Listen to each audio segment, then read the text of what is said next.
Alright, thanks for tuning in. Today's video we're going to be working on the timing belt and all of the seals needed for the top end of the E30, in particular the M20B25. So I really didn't think I would get to either the mileage or the time on this engine. I really had plans to rebuild my 2.9 stroker, but I have reached the time that they recommend you should do your timing belt. For me, it's been 6 years since I put this engine in and the timing belt with it. I'm definitely below the mileage, but because I do have a bit of an oil leak coming from the front of the engine, I want to go through and do all of the seals. So I figured while I'm there, I'll put in a new timing belt. And hopefully that clears up all my issues and then gives me some peace of mind with this engine for a little bit longer while I still wait to rebuild my old stroker motor. There's not much to that, so I'm just going to get the hood off and start digging into it and see how it goes. You probably don't need to take the hood off, but it's easy enough to do and it gives me so much more room, so I'm going to get this out of the way.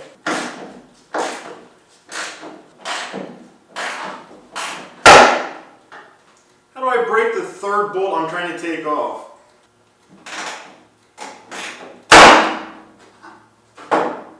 Why are all these bolts so rusty?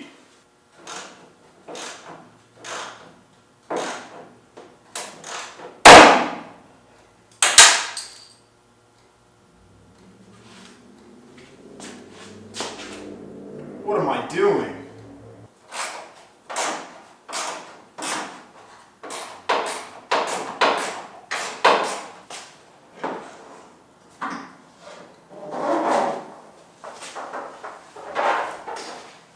Gonna put a pan under the radiator. Have to drain the fluids because I'm changing the thermostat as well. We're doing it all.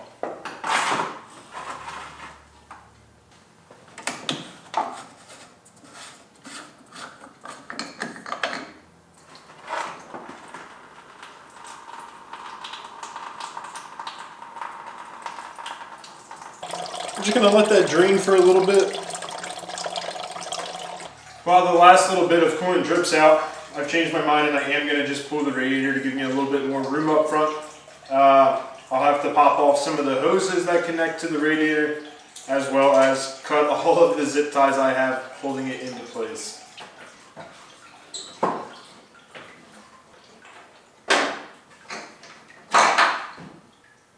I will say there is one nice thing. The coolant looks really good, as well as the oil. I checked the dipstick earlier, so at least I know that the engine is in good health.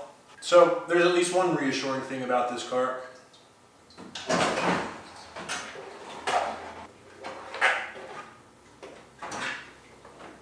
Radiator, fan, dripping some more coolant.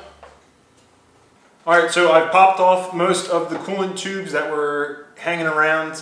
And now I just have to get off the spark plug wires, and then I'll be able to get the last coolant tube out of the way, and that opens up a lot more room. So I'll go ahead, get this shield off, get the wires out of the way, get the last tube out of the way. Got to get out my colorful set of sockets.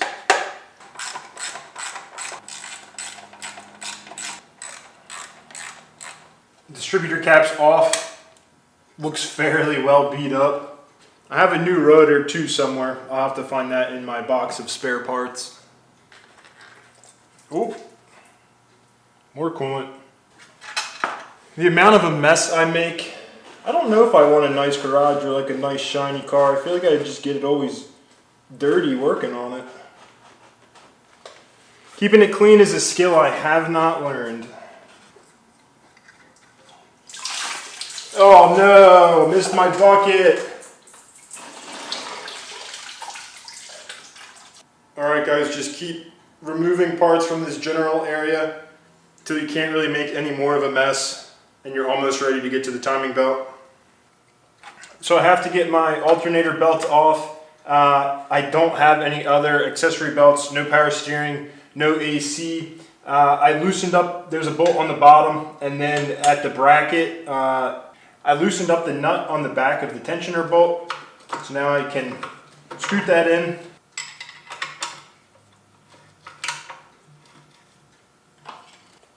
There we go. A little bit of tension relieved out of there, and we get our alternator belt out of the way.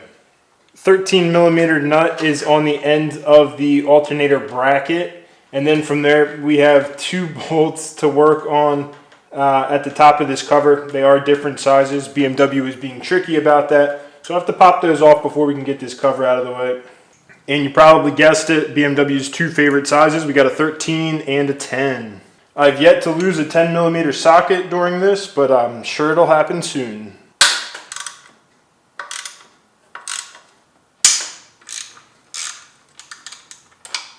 I didn't think I needed to take the rotor off, but the cover's getting in the way and I got a new one anyway, so go ahead, pop this out of the way. I do like that the screws can't fall out of it. Good. Helpful. Just a close-up of the rotor. I said the distributor cap was pretty beat up, so getting a close-up of the rotor and the cap.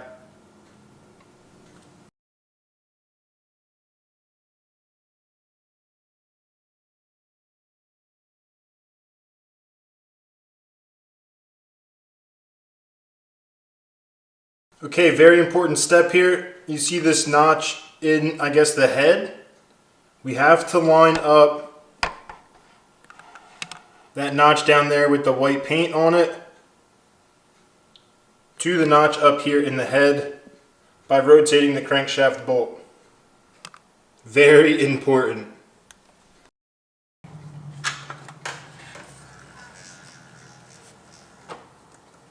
I think that's it right there.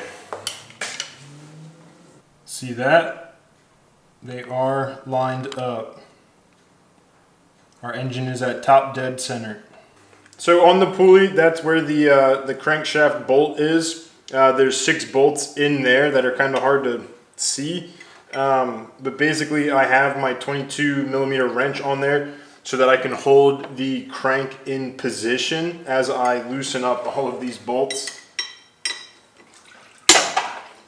I'm more worried about slipping and cutting myself on the rusty bits of the car.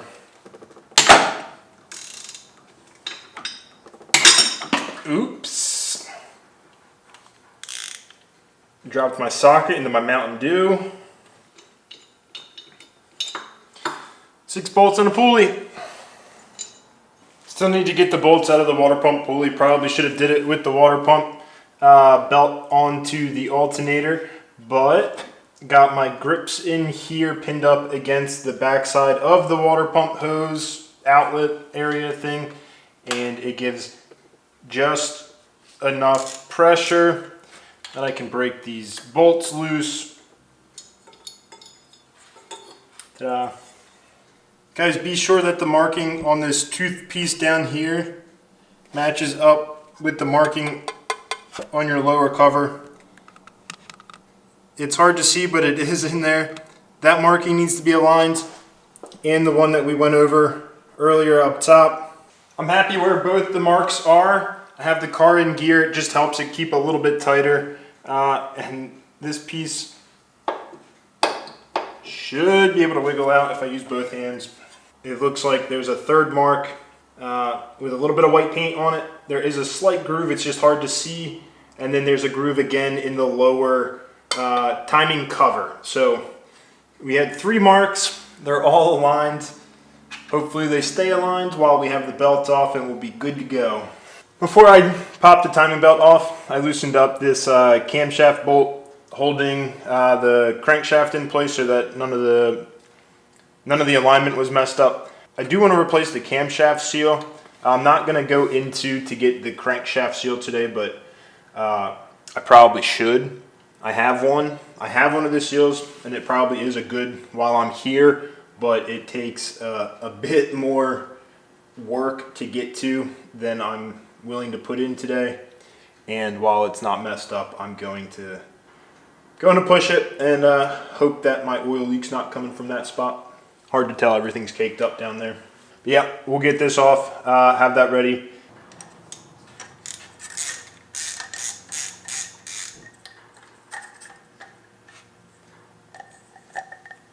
Now it's time to get the tensioner loose and out of the way. there's a bolt up top where the spring goes into, and then there's another bolt just to the right of it. We'll get those out of the way, and we should be able to push the tensioner away and then get the belt off, start digging into the rest of what we need to.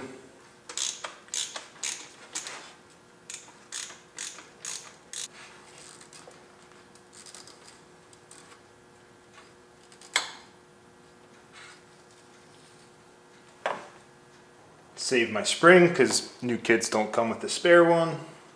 Bit of oil on the back side of that, which is never a good sign. My belt really doesn't look that bad. Honestly, it doesn't look bad at all, but good peace of mind to keep it updated. Zoom you in here real fast. You can see that's what the head's supposed to look like. There's the chunk that I wiped off with my finger. So we got some crud building up. Might take a little bit of time trying to wipe down the front of it as I get to it. Most of this crud's pretty high up. I don't know if it's coming from the valve cover seal leaking down, head gasket leaking up. I don't know. It's a bit of everywhere actually. Well, just to make a little bit of progress and get some new stuff on, I'm just going to start working across the top. A little overwhelmed with the bottom and how dirty everything is. So getting the camshaft seal out of the way now. We'll tackle that. We'll tackle the valve cover gasket. I've got these two little end seals on the front and the back. We'll get those in at least, and then we can be happy with the top and then start working down on the engine.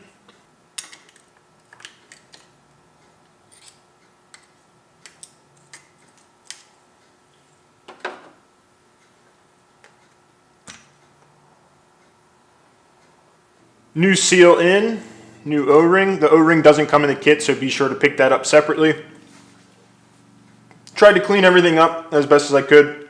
Slap this back on, maybe put a little bit of oil to help it slide in easier. And torque these down. It's not much. I think it's 15, 16 foot-pounds, so that'll go back in, and I'll continue working on. I should not have oil pooling in that bolt. And over here, we've got some. So that's kind of some of the bits that I'm trying to clean up by changing all of these parts.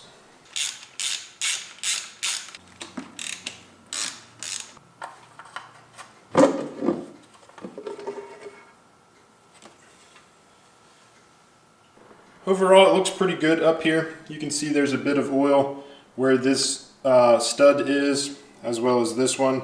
I don't know if it's just from the tilt of the engine or if that's where some of my leak is happening. I guess all the pooled oil is on the passenger side with the tilt of the engine.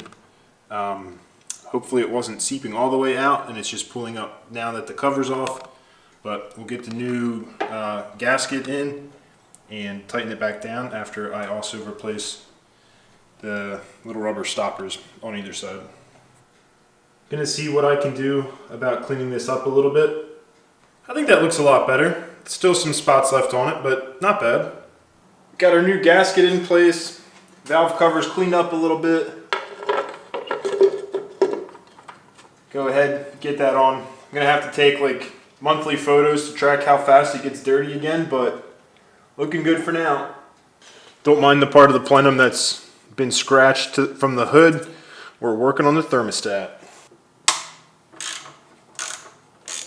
Honestly, since I put the ITBs on, I've had zero concern for any temperature issues in the car. Even before that, you know, I put the radiator in not a terribly long time ago, but again, no issue temperature-wise. Looks like we got a gasket seal absolutely deteriorated. I have no idea where the rest of it is. Alright, we got our new thermostat with a nice gasket fully in place. It is the 80-degree one, so no change there. Same as the one that came out. Alright, just the water pump to go, and then timing belt and the components go back on. Gonna get my bucket of coolant back under there. Obviously you can still see some in the top of the water pump, so I expect more to pour out. Got the first bolt out from the right hand side. There's another one in this area and then one further down. Should be 3 in total. Man, the car's just a little bit too low for me to be bending over to get to some of these. Gonna have to invest. Can't get a lift this early, but maybe like a knee pad or something so I'm closer to it. All right, easy does it.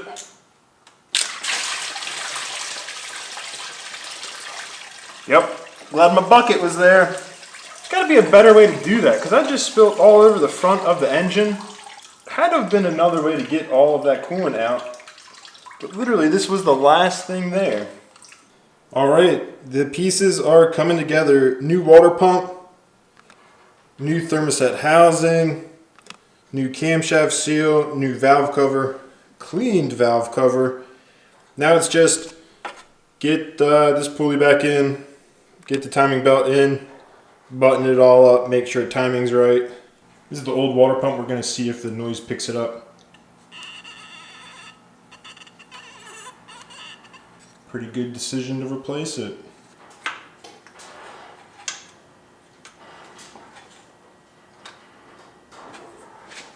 I don't want to crank on this and tighten it down while the belt's off because we'll move the camshaft.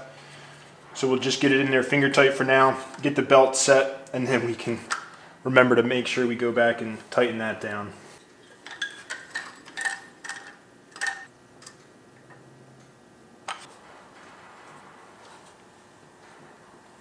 Two full rotations and we're still in time.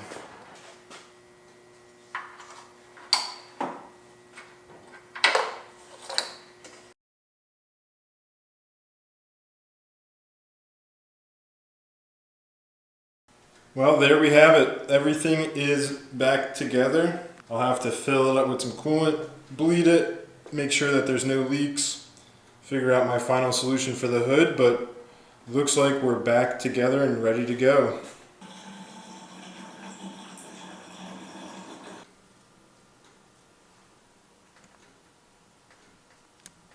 Well everyone, thanks for watching this video. Got the car put back together, got the coolant in it. We don't have any coolant leaks, so we're good there. It looks like some of the oil leaks that I had before might have cleared up, but there's definitely one big oil leak left over. A little bit more investigating to do, but I'm leaning towards the head gasket, so it's not a good prognosis for the car.